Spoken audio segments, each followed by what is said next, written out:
Unified 911, anong matutulong namin sa'yo? Anya ti maitulong mi ken kapo. Anong may tatabang ko sa Unsay imo? akong ikatabang nimo? Ngini makadabang na misal ka no.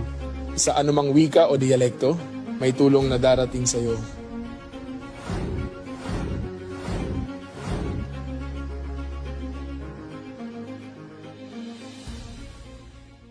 Lilingkod sa bawat Pilipino at magbibigay ng tamang impormasyon para sa tahimik at maayos na Pilipinas. Police News Network, alagad ng batas, tagapagtaguyod ng balitang pulis, sandigan ng mamamayan, patnubay ng katotohanan. La Campo Crame, maghahatid ng pinakahuling kaganapan at nagbabagang balita. Ito ang PNN Police News Network. At ngayon, ang inyong mga tagapagbalita. Magandang hapon, Pilipinas. Ako ang inyong alagad ng batas, tagataguyod ng Balitang Pulis, Patrolwoman Dara Falogni. Maghahatid sa inyo ng tamang balita, kwento ng pulis at serbisyo para sa mamamayan. At ito ang PNP News Online, ang pangunahing balita ng Police News Network, alagad ng batas, tagataguyod ng Balitang Pulis.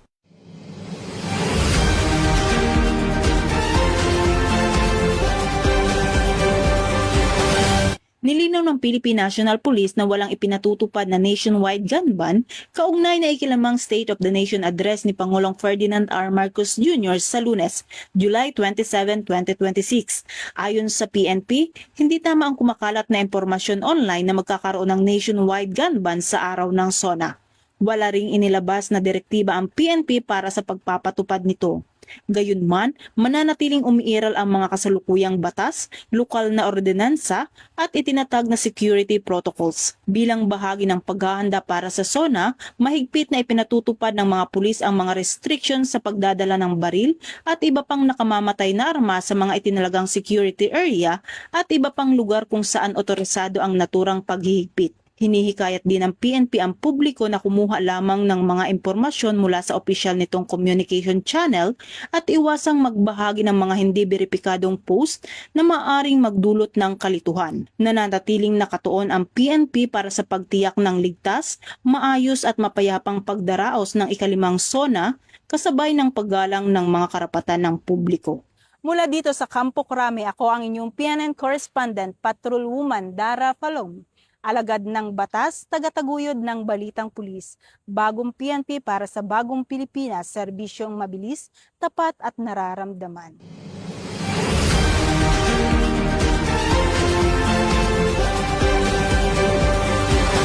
Magpapatupad ng citywide liquor ban ang pamahalaang lungsod ng Quezon City sa Lunes, ika-27 ng Hulyo, kasabay ng ikalamang State of the Nation address ni Pangulong Ferdinand Marcos Jr. sa Batasang Pambansa. Ayon sa Quezon City Local Government Unit, epektibo ang liquor ban mula alas 12:01 ng madaling araw hanggang alas 6 ng gabi bilang bahagi ng hakbang upang mapanatili ang kapayapaan at kaayusan sa lungsod habang isinasagawa ang SONA.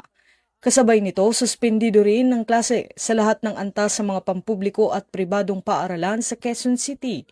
Layunin ng hakbang na ito na mabawasan ang pagsisikip ng daloy ng trapiko at mabigyan ng pagkakataon ng publiko na masubaybayan ang talumpati ng Pangulo.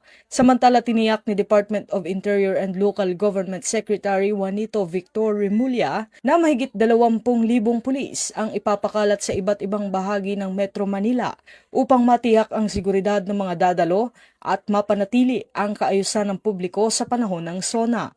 Pinapayuhan naman ang publiko na makipagtulungan sa mga ipatutupad na seguridad at traffic management measures, sumunod sa mga umiiral na ordinansa at planuhin ang kanilang biyahe upang maiwasan ang abala sa araw ng SONA.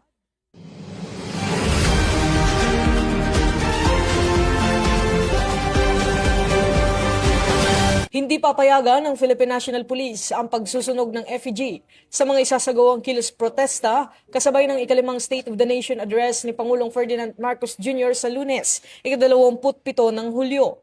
Ayon kay PNP Public Information Office Chief Police Colonel Alan Reyco, iligal ang pagsusunog ng effigy at agad itong aaksyonan ng mga otoridad kung may mga relihis ng hindi susunod sa umiiral na batas at mga regulasyon. Sinabi rin ni Police Colonel Co na gagawin ng PNP ang lahat ng nararapat na hakbang upang mapanatili ang kaayusan at matiyak ang kaligtasan ng publiko habang isinasagawa ang kilos protesta.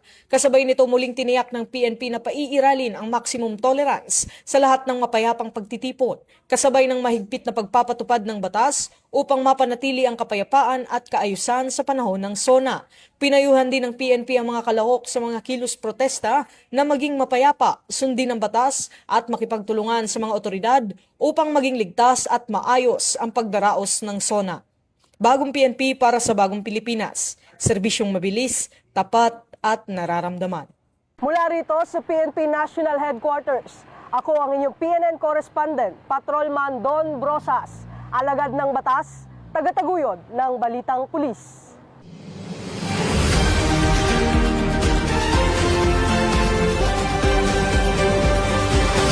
Patuloy na nakaalerto at nakahanda ang Philippine National Police habang nakakaapekto sa ilang bahagi ng bansa ang Tropical Depression Quiapo na pinalalakas ng habagat.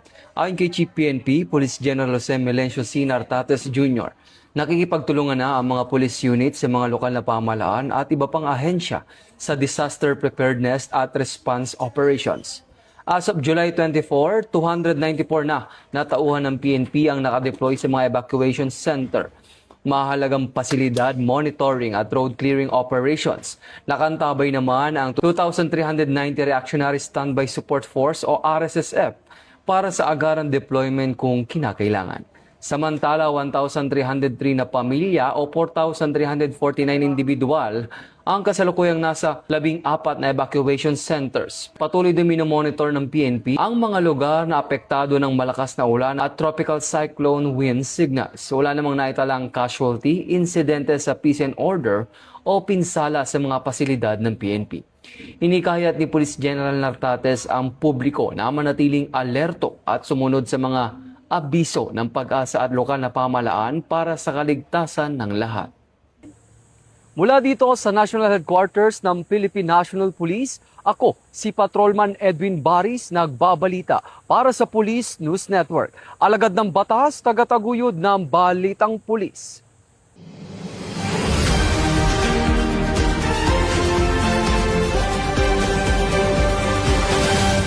Bilang bahagi ng patuloy na pagsusulong ng malasakit at serbisyong makatao, nakiisa ang Isabela Police Provincial Office sa bloodletting activity na isinagawa nito lamang ika-23 ng Hulyo taong kasalukuyan, katuwang ang Philippine Red Cross sa One Dialysis Center, City of Ilagan, Isabela. Sa aktibidad, voluntaryong nagbigay ng dugo ang mga kapulisan ng Isabela PPO upang makatulong sa mga pasyenteng nangangailangan at makapag-ambag sa pagpapalakas ng supply ng dugo para sa komunidad. Ayon kay Police Colonel Manuel B. Bringas, Provincial Director ng Isabela PPO, ang aktibidad ay sumasalamin sa tunay na diwa ng paglilingkod ng bawat pulis. Ang pag-aalay ng dugo ay isang simpleng sakripisyo na maaaring makaligtas ng buhay. Hinihikayat ang ating kapulisan na patuloy na makiisa sa mga gawaing makatao at maging huwaran ng malasakit sa ating komunidad sa pamamagitan ng pagkakaisa at pakikipagtulungan ng ating mga partner agencies. Mas mapapalawak natin ang serbisyong may puso para sa bawat mamamayan. Patuloy na nakikiisa ang Isabela PPO sa mga programang pangkomunidad na nagpapakita ng malasakit at pagpapahalaga sa buhay, kasabay ng pagpapanatili ng kapayapaan, kaayusan at kaligtasan ng bawat Isabelenyo.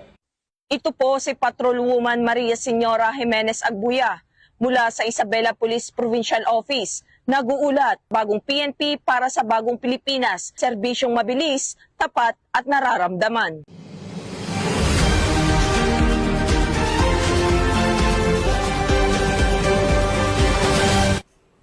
At yan ang mga balitang nakalap ng ating PNN correspondents mula Luzon, Visayas at Mindanao.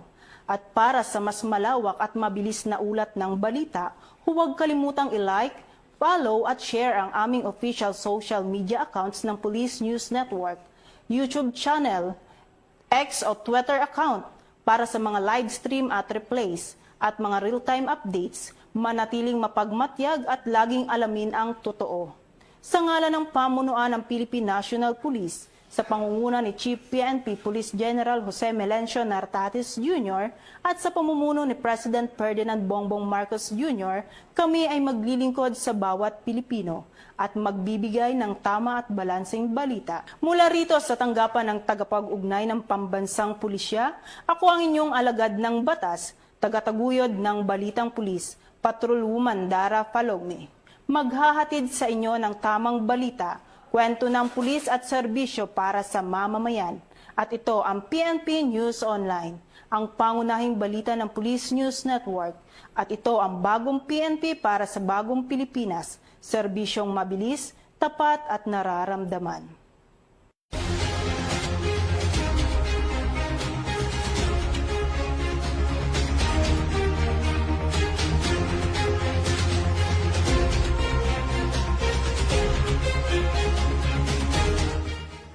Police News Network, alagad ng batas, tagapagtaguyod ng balitang pulis.